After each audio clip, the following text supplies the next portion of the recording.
ಒಂದ್ ಕಡೆಗೆ ನಿಖಿಲ್ ಕುಮಾರಸ್ವಾಮಿಗೆ ಆಘಾತ. ಕೇವಲ 3 ಸುತ್ತಿನಲ್ಲಿ ಅಲ್ಲಿ ತನಕ ನ್ಯಾರೋ ಮಾರ್ಜಿನ್ ಇತ್ತು. ಇನ್ಫ್ಯಾಕ್ಟ್ ನಿಖಿಲಿಗೆ ಲೀಡ್ ಸಿಕ್ಕಾಗ ಮ್ಯಾಕ್ಸಿಮಮ್ ಲೀಡ್ ಸಿಕ್ಕಿದ್ದು 1300 ನಾವು ನೋಡ್ತಾ ಇದ್ವಿ. ಬಟ್ ಇಲ್ಲಿ ಸಿಪಿ ಯೋಗೇಶ್ವರ್ ಅವರು ಗಳಿಸಿಕೊಳ್ತಾ ಇರುವಂತಹ ಲೀಡು ಅಥವಾ ಅಂತರ ಇದೆಯಲ್ಲ ಅದು ಹೆಚ್ಚಾಗ್ತಾ ಹೋಗ್ತಾ ಇದೆ.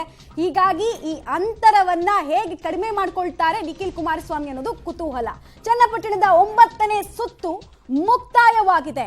ಕಾಂಗ್ರೆಸ್ಗೆ ನೋಡಿ 17,849 ಮತಗಳ ಲೀಡ್ ಸಿಗ್ತಾ ಇದೆ. 9ನೇ ಸುತ್ತು ಮುಕ್ತಾಯ ಆಗ್ಬೇಕಾದ್ರೆ ಹ್ಯೂಜ್ ಲೀಡ್ ಸಿಗ್ತಾ ಇದೆಯಾ ಅನ್ನುವಂತಹ ನಿಟ್ಟಿನಲ್ಲಿ ಟ್ರೆಂಡ್ಸ್ ಆಗ್ತಾ ಇದೆ, ಗ್ರಾಫ್ಸ್ ಆಗ್ತಾ ಇದೆ. ಸಿಪಿ ಯೋಗೇಶ್ವರ್ ಅವರಿಗೆ ಗೆಲುವಿನ ಯೋಗ ಹಾಗಾದ್ರೆ ಸಿಗುತ್ತಾ? Too early to comment. ಯಾಕಂದ್ರೆ 13-14ನೇ ರೌಂಡ್ ಆಗೋ ತನಕ ಕೂಡ ನಾವು ಕ್ಲಿಯರ್ ಆಗಿ ಇಂಥದ್ದೇ ಭವಿಷ್ಯ ಅಂತ ಹೇಳೋದಕ್ಕೆ ಬರಲ್ಲ. ಶಿಗ್ಗಾವಿಯಲ್ಲೂ ಕೂಡ ಶಾಕ್ ಶಾಕ್ ಶಾಕ್.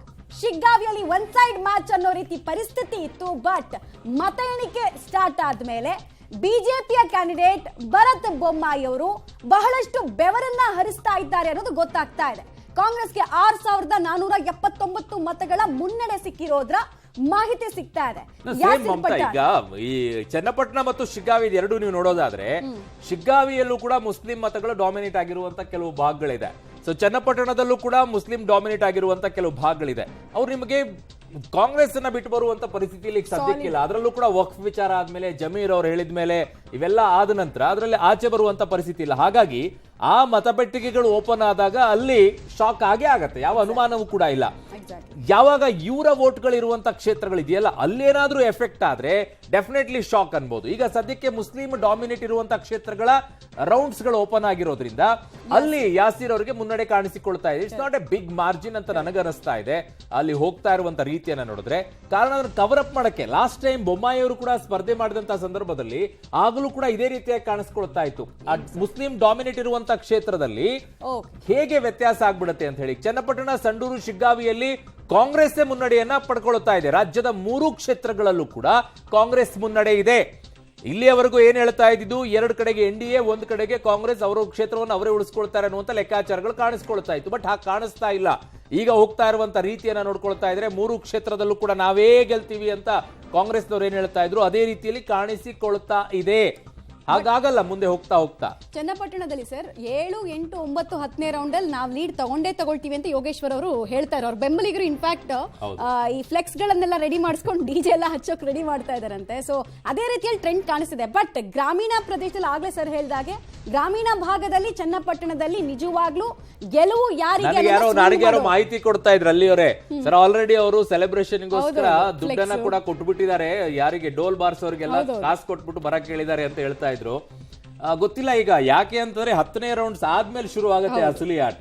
ಯಾಕಂದ್ರೆ ಅಲ್ಲಿರೋದು 20 ರೌಂಡ್ ಇದೆ, ಏನು ಸಣ್ಣ ಪುಟ್ಟದಲ್ಲ ಅದು.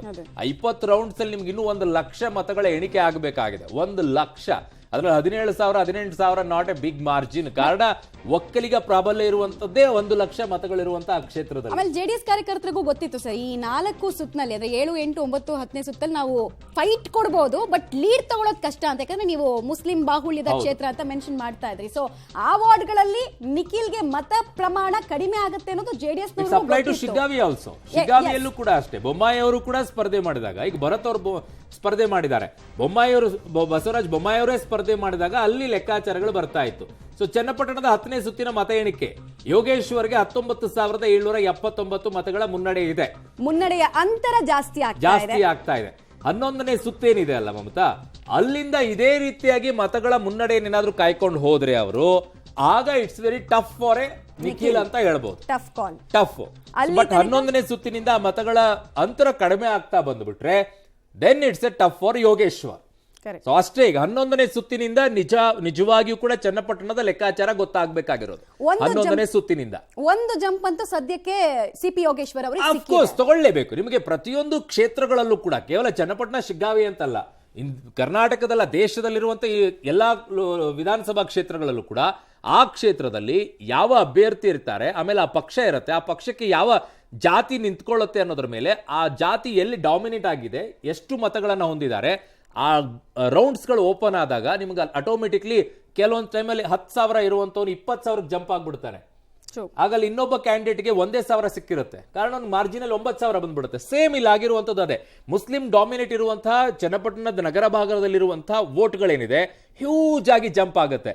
ಆಗ JDSಗೆ ಅದು ಸಿಗಲ್ಲ. ಕಾರಣ ಬಿಜೆಪಿ ಜೊತೆಗೆ ನಿಂತ್ಕೊಂಡಿರೋದ್ರಿಂದ. ಹಿಂದೆ ಎಲ್ಲ JDS ತನ್ನ ಪಾಡಿಗೆ ತಾನಿದ್ದಾಗ ಬಿಜೆಪಿ ಜೊತೆ ಗುರುತಿಸಿಕೊಳ್ತಾ ಇದ್ದಾಗ ಮುಸ್ಲಿಮದು 1,000ನೋ ಇಲ್ಲ ಒಂದು 500, 1,000ನೋ 2,000 ಈ ತರ ಮತಗಳು ಸಿಗ್ತಾ ಇತ್ತು. ಅದು ದೊಡ್ಡ ಮಾರ್ಜಿನ್ ಕಾಣಿಸಿಕೊಳ್ತಿರ್ಲಿಲ್ಲ. ಇಲ್ಲಿ ಹೋಲ್ಸೇಲ್ ಆಗಿ ಮುಸ್ಲಿಂ ಒಂದ್ ಸೈಡ್ ನಿಂತ್ಕೊಂಡಾಗ ಈ ಮಾರ್ಜಿನ್ ಕಾಣಿಸಿಕೊಳ್ತಾ ಇದೆ, 19,000 ಮಾರ್ಜಿನ್.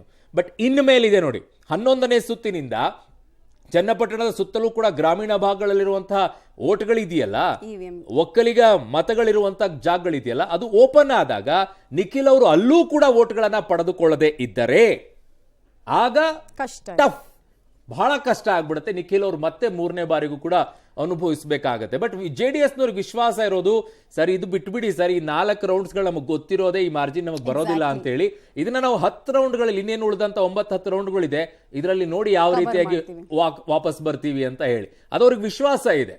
ಅದು ಯೋಗೇಶ್ವರ್ ಅವ್ರಿಗೂ ಗೊತ್ತು, ಇಲ್ಲಿ ನನಗೆ ಬರುತ್ತೆ ಬಟ್ ಅಲ್ಲಿ ನನಗೆ ಕಷ್ಟ ಅನ್ನೋದು. ಅದನ್ನೇ ಅವ್ರು ಹೇಳ್ತಾ ಇದ್ದಿದ್ದು. ಮುಸ್ಲಿಂ ನನಗೆ ವೋಟ್ಗಳು ಬಂದ್ಬಿಡುತ್ತೆ ಜಮೀರ್ ಅವ್ರು ಹೇಳ್ತಾ ಇದ್ದಿದ್ದು. ಬಟ್ ಒಕ್ಕಲಿಗರ ಮೇಲೆ ಇದು ಏನು ಪರಿಣಾಮ ಬೀರುತ್ತೆ ಅನ್ನೋದು ನಿಜವಾಗಿಯೂ ಗೊತ್ತಾಗೋದು ಇನ್ಮೇಲೆ ಶುರುವಾಗುವಂತ ರೌಂಡ್ಸ್ಗಳಲ್ಲಿ.